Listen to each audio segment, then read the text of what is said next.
Hey everyone and welcome to Storytime. My name is Jake and before this video starts, I just want to say something really quick. Basically, I've started a second channel because of something YouTube has implemented, so I've posted a community post about it, but if you haven't seen it, I'll comment it down below and pin it. Basically, everything is going to stay the same, apart from it's going to be one video a day on each channel instead of two on one. So I think the current plan is to have the malicious compliance on this channel, and then the other board on the other channel, and then to adjust over time to see what you guys like the best. So please go and subscribe to the other channel so you don't miss out on any other videos. It's just going to be called Storytime 2 and I'll leave it at the top of the description. Thanks and let's get right into the video. Can't work more than 20 hours? Okay, then you take my place or get fired. This happened about 7 months ago. I used to work as a front desk assistant at one of my university's student housing. Our duty was to check the ID of every student that enters the building to make sure they actually live there. Yeah, the door was equipped with an RFID system and they all had RFID enabled card which they had to swipe before opening the door. Make temp card for those who locked themselves out, and call the appropriate authorities in case someone passes out or fire alarm rings and stuff. We had to work under a graduate community assistant, or GCD, who used to schedule us and approve our timesheets.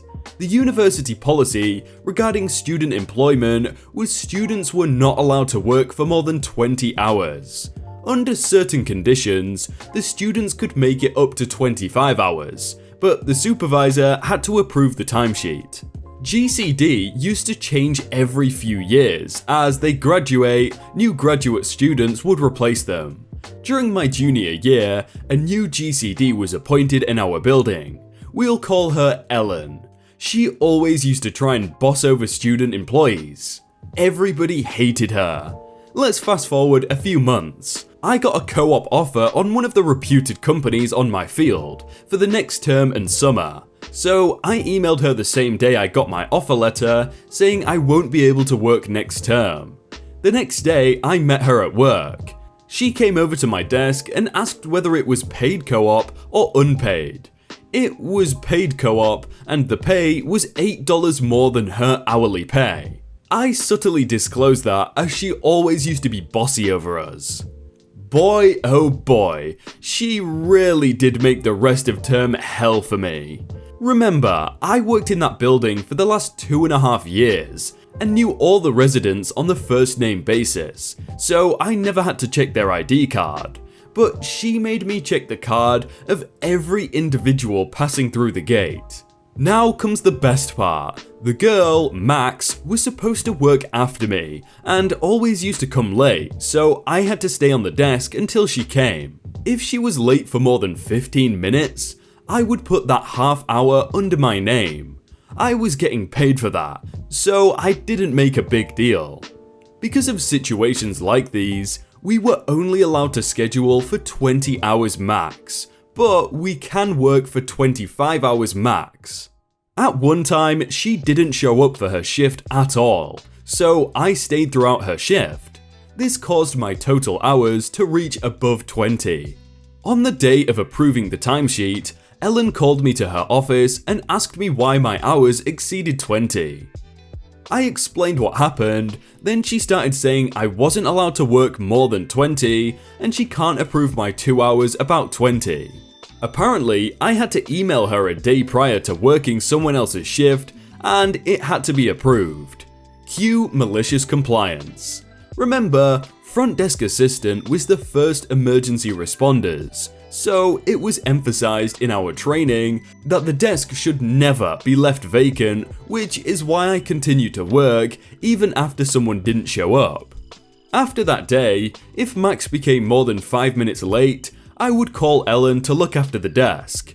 She really wasn't happy about it, but that was the rule. She also couldn't fire Max as hiring another student worker and training them in the middle of a term would be troublesome. After a few times, Ellen stopped picking up my calls. I would wait until I made enough hours to make 20 that week, and I would leave if Max wasn't there by that time. One day, after I left, unfortunately, someone burned their popcorn in the microwave, and it triggered the fire alarm. The residents noticed that there was no one at the front desk, and they themselves called 911 and proceeded to evacuate the building. After a few moments, a few cop cars and 2 fire trucks reached the building. All this was happening, and Ellen had no idea about it. The area coordinator reached the scene and managed everything. Firemen found the source and everything was cleared. The next day, I got an email from our area coordinator to meet him, as I was the last person on the desk. As I reached there, along with the area coordinator, there was Ellen and another guy who seemed important. They started by saying how irresponsibly I acted. I got fired and the disciplinary charges that might follow. Then, I began to explain everything to them. I started from that unapproved 2 hours and went along with how Ellen said to me I wasn't allowed to work for more than 20 hours. I even told them I called both Max and Ellen, but no one picked up the phone. I stayed 45 minutes after my shift ended, as I wasn't allowed to work more than that I just left. The room went silent, and Ellen turned red. They dismissed me and told me I will get an email regarding their decision. Later that day, the area coordinator apologized for the misunderstanding over email and told me I can have my job back, but I declined. I was getting a co-op with a good pay a few months later, so I decided to take my time off. Later I heard from my friends, who were still working there, that both Ellen and Max were fired, and no one is scheduled for 28 hours, and the area coordinator had to cover that. I genuinely feel bad for the guy. Right at the end, the person said, "Oh, I feel bad for the guy, but surely you shouldn't feel bad for him because he's just awful management. He should have done his job better to start with." Won't let me hang up? Fine, I'll enjoy the 5-hour call. This happened years ago. I've spent a large portion of my work life working in call centers, or in positions adjacent to call centers. Early on, I was at one of the more classically toxic call centers. Lots of micromanagement, no real channels to pass feedback up to decision makers. Nothing really mattered except for the surveys and KPIs, and which KPI was the priority changed from week to week.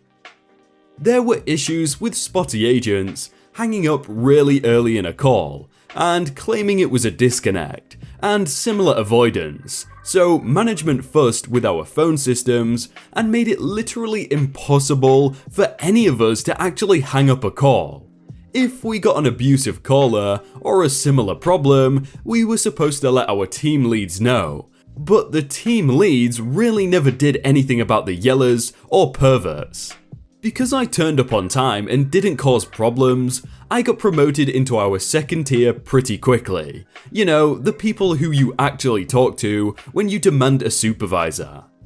My actual access didn't change, just broadened the scope of work I had to do a bit, which includes calling other businesses and customers from time to time while sorting out the problem. I quickly discovered that one of our vendors who I had to call regularly had the same lockdown that we had. I can't disconnect, they can't disconnect. Being, you know, someone with work ethic and initiative, I just used my task manager to force a disconnect so we could get back to work. But apparently, that shows up in their tracking and I got yelled at because I'm not supposed to ever hang up on a customer. Next time I had to call that vendor, I told them that I wasn't allowed to force a hang up anymore. Told my actual supervisor this call would probably go on long because neither of us were allowed to hang up. He said he'd look into it and proceeded to do nothing. So, after wrapping up the problem, I chatted with the other agent for a bit and proceeded to work on homework for the rest of my shift. A hair over 5 hours. At the end of my shift, I transferred the call to the duty manager so I could clock out and go home. Only had to do that 3 or 4 more times before they adjusted the system to let tier 2 folk hang up. I had an amazing ready time ratio those weeks, though my handle times were crap. Got a lot of reading done too. Edit, sorry, I forgot that KPI is even an acronym. It stands for Key Performance Indicator. It's basically the set of information that managers use to judge performance. It might be handle times, sales numbers, whether people are logged in on time, or other stuff. I can just imagine they finally fixed the problem and they're like, so, what do we do now? Director pulls the contract on the truck driver and quickly regrets it. At my old workplace, we had a truck driver. We'll call him Jim, for no particular reason. Our director had decided to cut down on the amount of manpower in the production unit to try and squeeze some more money out of it. One of the people laid off was a storage worker, and the director then wanted Jim to take over on storage and make the big truck more a whoever needs it uses it kind of thing, as opposed to having one man who mans it for the majority of the time. Though driving the truck only took about half of Jim's day, and the rest of the time he did all kinds of other things around the company that needed doing. Maintenance, cleaning the yard, cutting the grass, etc.